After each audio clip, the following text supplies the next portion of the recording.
bienvenue dans le podcast de Paris Basketball On Air pour un nouvel épisode qui sera beaucoup moins festif que celui de la semaine passée après la victoire en fin de match contre l'Asvel. Eh bien, la pièce n'est pas tombée du côté du Paris Basketball cette fois-ci.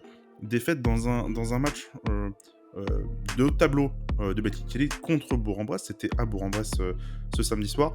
Défaite dans les derniers instants après un game winner d'Azay et Mike à 4 secondes de la fin. Paris n'a pas su marquer le panier derrière. 83-81 pour le score final. Paris donc cède un peu du terrain dans le gros calendrier qu'il y a eu pour les hommes de Thomas Isalo. Il y avait eu la défaite déjà à Monaco, puis donc cette victoire contre l'Asvel, puis du coup cette défaite contre Bourg-en-Bresse.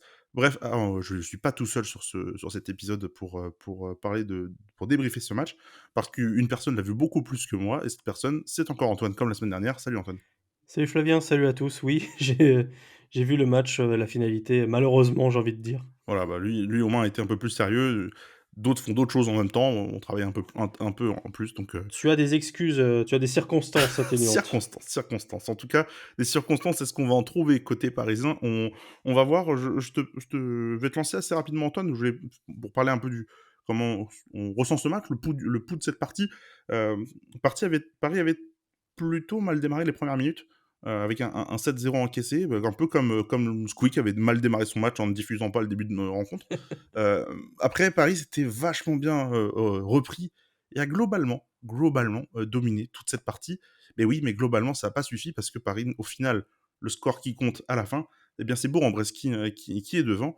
Antoine, je te laisse partir là-dessus. Qu'est-ce qu'on pense de cette défaite, peut-être un peu rageante au vu des circonstances de cette partie?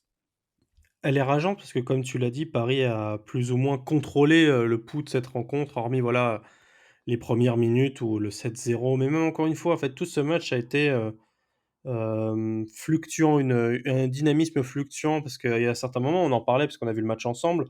Tu m'as dit, enfin tu l'as dit, ça fait longtemps qu'on n'avait pas vu cette intensité côté parisien.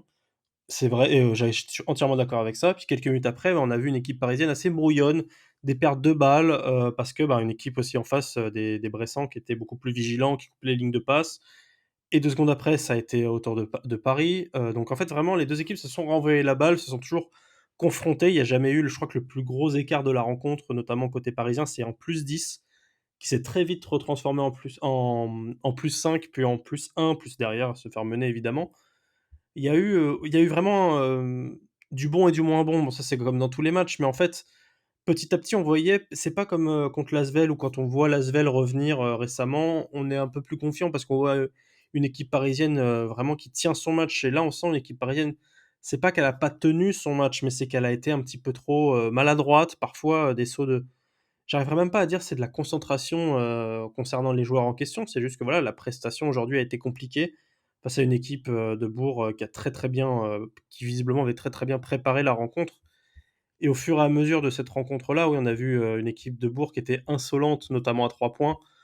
Paris a été très bon aussi à 3 points, hein. On est à 47 9 sur 19, où Bourg est à 43 si je dis pas de bêtises, voilà 10 sur 23. Mais au final, les tirs qui ont compté, les bonnes sélections, on va rentrer vraiment dans les détails, comprendre comment ça s'est passé, comment on en est venu à cette défaite, qui était vraiment qui était un peu inattendue compte tenu de la rencontre, se sont passées. Mais au final, voilà, il y a eu les erreurs qui ont été fatales et en face, les bons tirs au bon moment, qui ont su vraiment, mettre un coup de massue sur ces Parisiens-là et ça fait comme tu as dit, c'est une défaite, rageante, je pense. Il y a de quoi être, il y a de quoi être, très énervé. Michael Kessens, après le match, en conférence de presse, c'est Bibasket qui le relate dans son article, le résumé du match, a dit: On s'est battu un peu nous-mêmes ce soir. Euh, Moi, j'ai l'impression, en écoutant un peu ce que tu disais, d'avoir peut-être un ébauche d'idée de pourquoi ça n'a pas marché côté Paris, en tout cas, pourquoi le match a été serré et pourquoi en tout cas, Paris n'a pas été capable de passer l'écart qui aurait fait que Bourg serait jamais revenu, ou ça aurait été très difficile de revenir. On a parlé donc de la presse tout-terrain qui a été initiée par Arthur Massizalo, qu'on n'avait pas vu depuis très longtemps. Euh, Peut-être que c'était, enfin, pour moi, c'était visiblement volontaire dans le plan de jeu de partir sur ça pour presser vraiment l'attaque de Bourg-en-Bresse et faire en sorte que rien que passer la ligne médiane soit fatigant. Sauf que moi, je vois derrière ensuite, bah, tu parles d'erreurs de Paris, notamment avec le ballon. Bah, il y en a plein et moi je mettrais peut-être ça aussi sur le compte de la fatigue. Une équipe qui joue tous les 3 jours, qui a encore joué en Eurocup là cette semaine avant le déplacement, ce samedi. Je c'est plus la même équipe physiquement que celle qu'on voyait quand elle faisait de la presse tout terrain en septembre-octobre. Donc moi je vois que ça déjà comme peut-être un des points, qui peuvent expliquer en tout cas pourquoi on a vu Paris faire autant d'erreurs techniques, perdre des ballons assez bêtement et puis en face, on va pas aussi se mentir, Bourg-en-Bresse, c'est une des meilleures équipes du championnat, une des meilleures équipes, même d'Eurocup. Parce que si Paris fait un excellent début de saison, régulière dans la compétition, bah, Bourg-en-Bresse aussi, dans l'autre poule, figure très, très bien. Donc mais moi, j'aimerais te lancer un peu là sur l'histoire de la fatigue, de comment tu as mis tes forces peut-être en défense et ça a pas compté parce que tu prends 83 points et qu'en attaque, du coup, bah, tu as été, toi aussi, embêté parce que Bourg-en-Bresse, défendait globalement plutôt bien, sur tes systèmes. Toi, qu'est-ce que tu en penses un peu de tout ça? Mais déjà, je sais pas si tu te rappelles, tu sais, en début de saison, quand on vraiment il y avait cette pression tout terrain, comme tu disais, au mois de septembre-octobre, on se demandait justement quelle équipe allait pouvoir un peu bomber le torse et montrer justement du répondant et pourquoi pas annihiler cette stratégie-là. Peut-être qu'on est tombé, ce soir sur cette équipe-là, en regardant le match, en voyant comment Bourg a réagi. Peut-être que le Paris Basketball, voilà, s'est retrouvé confronté à cette équipe qui a su répondre à cette presse en la déstabilisant, puisque la presse, au final, est devenue, enfin, c'est vite, arrêté en fait, ça a été beaucoup plus compliqué. Puis des erreurs, on peut voir aussi, je trouve qu'il y avait beaucoup de trous dans la raquette, notamment quand il y avait cette presse-là, aux alentours du fin de premier, deuxième quart-temps, vraiment dans première période, on va dire première mi-temps. Beaucoup d'erreurs, beaucoup de fois où la raquette s'est retrouvée esseulée, des problèmes sur les switches. Donc oui, peut-être, au-delà de la fatigue, c'est vrai, il y a une fatigue d'un calendrier qui est lourd, qui est intense, notamment, en plus, vu les équipes qui ont été affrontées, récemment, entre Monaco, entre l'Asvel, entre Venise, même si Venise, tu as pu un petit peu, te régénérer même déjà, moralement, puisqu'on va enchaîner une deuxième victoire de suite et Venise, c'était assez, simple, sans manquer de respect à Venise, le +30.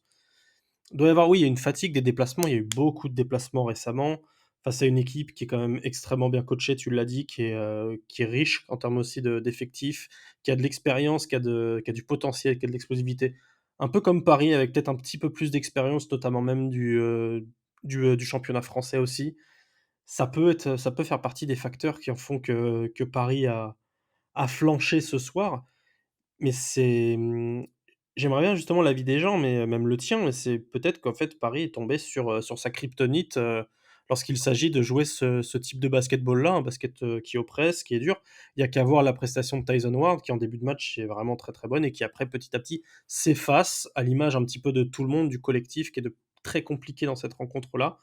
Parce que peut-être qu'en face, voilà, il y a le plan de jeu où les joueurs, le collectif fait pour répondre au basketball de Thiauma Cizalo. Donc au-delà de la fatigue, je miserais aussi sur le fait qu'en face, du côté de Bourg, ça a très, très, très bien joué. Pour le coup, ça a très bien préparé la rencontre, analysé le Paris Basketball, enfin, du Frédéric Fautou, dans le texte, quoi. Moi, j'irais pas jusqu'à dire, kryptonite. Je suis d'accord, sur le côté, C'est peut-être un peu dur, tu as raison. préparation je suis d'accord sur le côté préparation, du match, plan de jeu et cetera.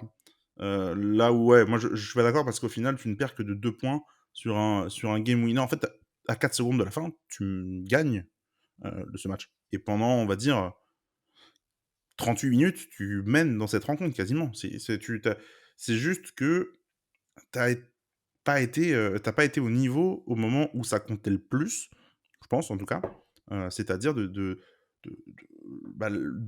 faire le bon stop au bon moment, de pas de mettre le panier au bon moment.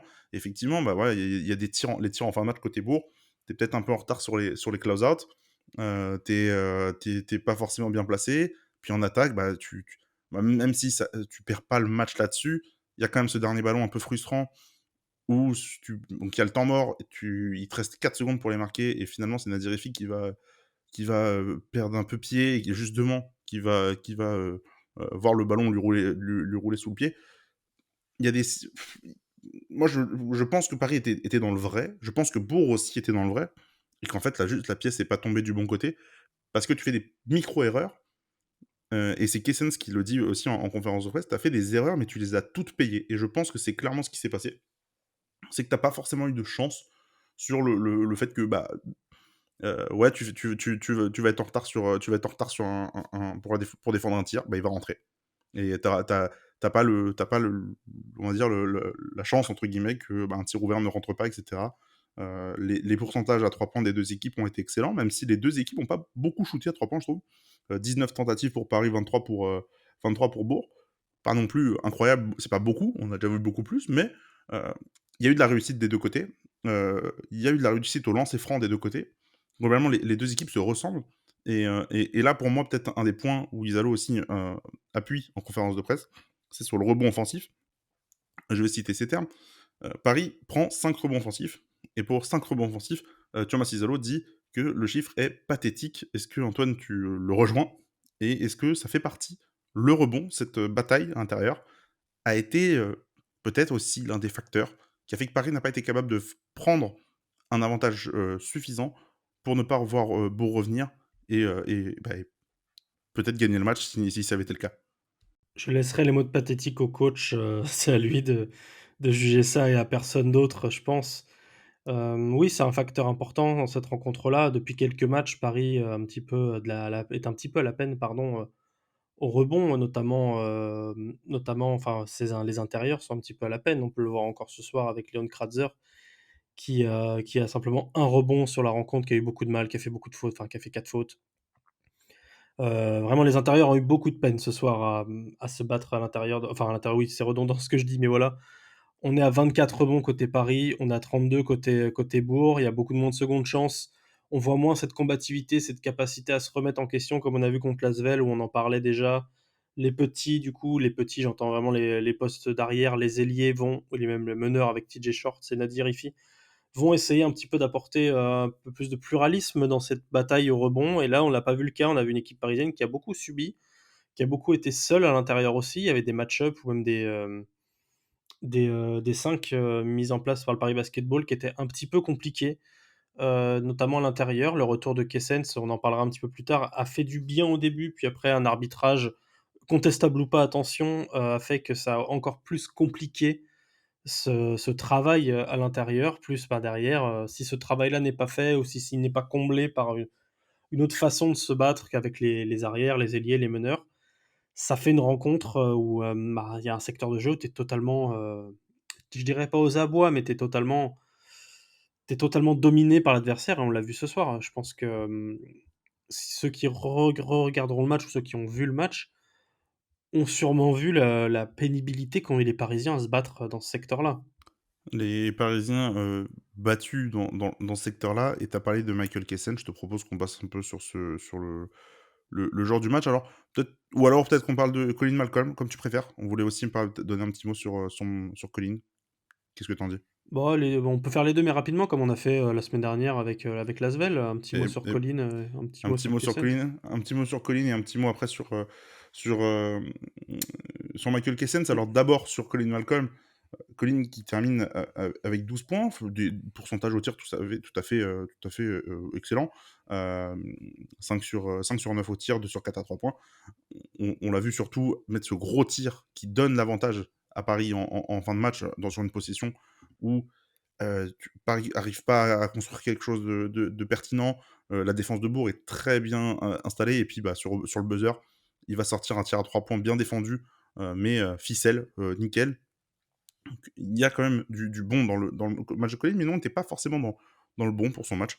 -11 de plus-minus, 5 ballons perdus. C'est le pire plus-minus de l'équipe. C'est celui qui a perdu le plus de ballons. Est-ce que pour toi, il fait partie peut-être des facteurs de se dire: «Bon, bah, il a pas été dedans et heu, il suffit qu'on ait un Colin Malcolm, peut-être moyen, en tout cas, ballon en main, pour que Paris l'emporte plus peut-être?» Il a été clutch, tu l'as très bien justifié. Il a des bons pourcentages, ça voilà, mais c'est comme tu l'as dit, c'est pas le problème. Sur cette rencontre-là où il y a un Colin Malcolm un petit peu plus, vigilant, on va dire, sur ces moments où il a le ballon, où il garde le ballon, je pense qu'il est pas aidé parce qu'il est pas le seul dans cette situation-là, mais c'est quand même celui où on a vu c'était le plus criant en termes de portage de ballon, je sais pas si ça se dit comme ça, autant pour moi. où, d'habitude, il a ce côté un peu qui canalise quand ça va mal ou quand ça commence un peu à chauffer, quand Bourg, revient vraiment dans la rencontre avec une, une réussite un peu insolente et que Paris a du mal à construire ses attaques ou réfléchit encore à comment se mettre en place. Colin Malcolm, on l'a vu contre l'Asvel, on l'a vu souvent, à ce côté un peu qui va calmer, à la défaut de Tyson Ward qui est beaucoup plus dans le dynamisme et dans le côté un petit peu vif. Malcolm est différent, beaucoup plus calme, un espèce de faux comme on pourrait dire. Et sur cette rencontre-là, en fait, on a vu le faux mais voilà, va perdre beaucoup de ballons parce que, bah, ses adversaires étaient très vigilants à son encontre et puis lui peut-être un petit peu moins vigilant peut-être. On peut pas non plus, parler à sa place, comment il se sentait en cette rencontre-là, mais de ce qu'on a vu sur les moments où il avait des responsabilités, ben, ça a donné voilà 5 pertes de balles, 2 fautes et un 11 de plus-minus, qui fait mal quand on connaît le joueur et son apport. Comme tu dis, il a pas des statistiques mauvaises en soi dans une rencontre, pareille, mais les moments importants où on comptait sur lui pour justement porter, amener quelque chose, ça a mené à des pertes de balles et souvent, bah, derrière, Bourg sanctionne puisque Bourg a été, assez, létal dans ses contres. Et maintenant, Michael Kessens, qui sort, qui est rentré sur le terrain, hein, je j'ai pas le souvenir. Il était pas rentré mercredi en Eurocup. Non, il était pas là du tout, il était en Il jogging. Ouais, il était pas là, il a joué 10 minutes aujourd'hui, 5 points, 4 rebonds, 11 d'évaluation, c'est-à-dire la deuxième meilleure évaluation de l'équipe, donc en 10 minutes, c'est quand même assez, remarquable. Hem, alors déjà, il avait été un peu blessé, probablement aussi un peu benché par le coach, après son retour de blessure, mais qui se sent pas en fait dans le flow de la saison, vu que les 2 se suivent et qu'on n'a pas l'impression qu'il était revenu. Heu, mais là, il était bel et bien sur le terrain et il a apporté des choses plus ou moins bien.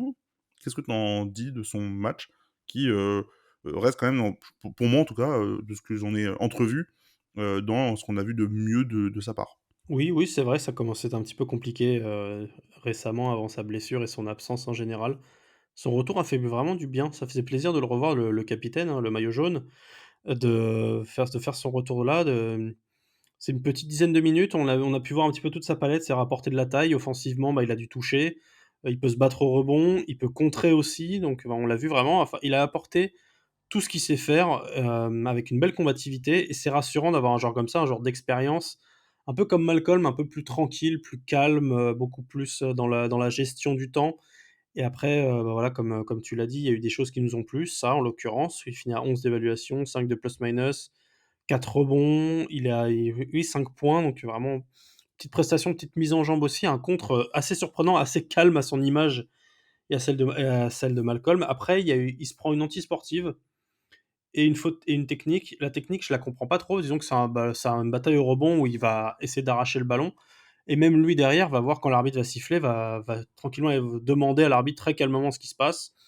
Il a pas non plus rechigné à ce qu'a dit l'arbitre, mais enfin, c'était assez contestable. C'est-à-dire que c'était juste un duel entre 2 joueurs, il y avait aucune animosité entre les 2. Voilà, enfin, c'est un duel physique comme le basket est un sport physique, mais on peut pas lui en tenir rigueur. Je trouve que pour son retour, c'est bien d'avoir ce genre d'apport et surtout même de taille, en fait, en quelque sorte, parce que Paris manquait de taille un petit peu de temps en temps et ça fera un big man en plus à l'intérieur. C'est pas pour déplaire, qui a un peu plus de toucher que Kratzer, voire beaucoup, sans manquer de respect à Leon Kratzer.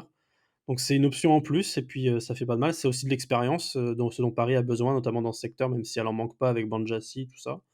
Donc non, 10 minutes, on espère, pourquoi pas, lors des prochaines échéances, notamment en Coupe d'Europe, en voir un petit peu plus et de cet acabit-là.